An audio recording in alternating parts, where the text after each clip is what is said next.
Alrighty. What's going on? Welcome back to the channel. Okay, it is official. Errol Spence Jr. versus Urdenis Ugas for a big unification bout. And that fight will be scheduled on April the 16th, 2022. So we got about 2 months and change left for that big fight.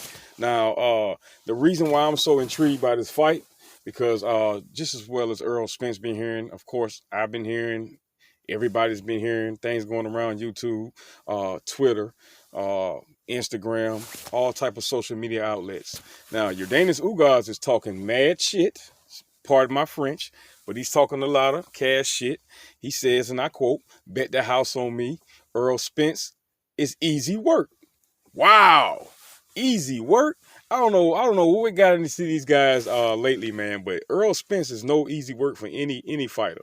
I don't care what division you're in or whatever. This is not going to be an easy task for Ugas.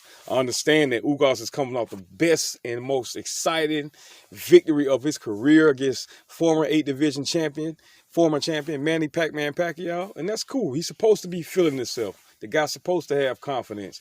But when you come in a fight and you already think you beat your opponent or you underestimating your opponent, because it sounds like Ugas is underestimating Errol Spence Jr.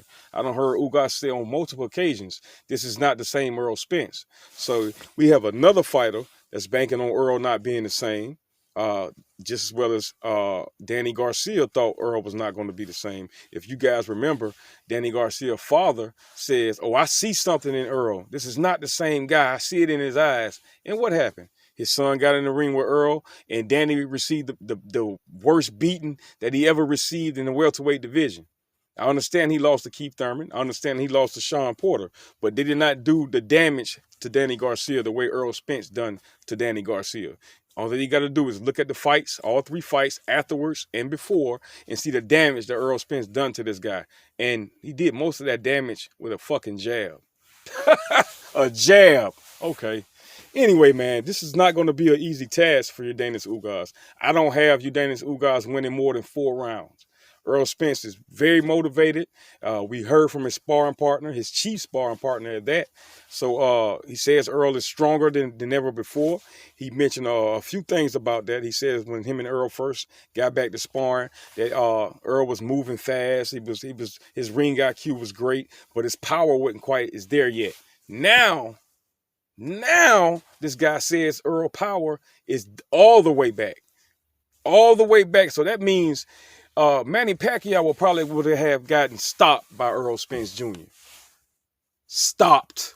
Now, I don't want to disrespect the former champion because Manny Pacquiao is a legend, and I will for always give Pacquiao his respect and much respect to Pacquiao.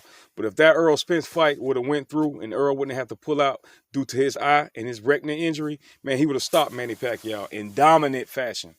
Dominant fashion. And even though Ugas did beat Pacquiao, Ugas was kind of messed up after that fight. If you look at Ugas' eyes, his mouth, all of the bruising on his face, like I said, if that's going to be Errol Spence Jr. beating on you this time and not a 42-year-old Manny Pacquiao. So before you call Errol Spence easy work and before you say bet the house on me, Errol Spence is easy, you need to think about that, Urdenis Ugas, because you're not coming in fighting a wounded animal. You're coming in fighting a guy that's very motivated, that's on a mission to become undisputed. This guy never wavered one time from his master plan. Fight everybody on my side with the belts besides Danny Garcia, because Danny Garcia was a mandatory. He was a mandatory, not a voluntary. Remember that. So you guys putting this narrative out, oh, I thought it was strap season. I thought he said he won all the belts. Well, he do. You cannot control somebody becoming your mandatory. Now, clean up my side of the street, then I'm going to go look for Bud Crawford.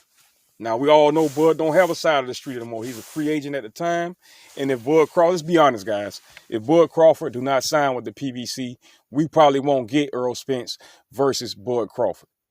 That's the fight that we are salivating for. That's the fight the fight fans want. And if Bud Crawford do not sign with the PBC, and I hate this because I hate the business model of the PBC. Yeah, I like PBC. I ride with PBC, but I don't agree with trying to make a guy sign multiple fights and a multiple fight deal just to get a big fight. You starving the fans out, and PBC don't give a damn about that. PBC don't give a damn about us fans, us diehard fans who spend and spend their hard-earned money to pay for these motherfucking fights. But like I said, man, Urdenis Ugas, I think he underestimating Errol. This is going to be a great fight, and I cannot wait to April 16th to see my boy The Truth become a 3-belt welterweight champion. And then it's time to make that big undisputed fight. So you guys tell me what you think. Like, share, comment, subscribe. Please make sure you hit that bell icon so you will be notified every time your boy TJ drops a video. As in always, I'm out. Y'all have a great day.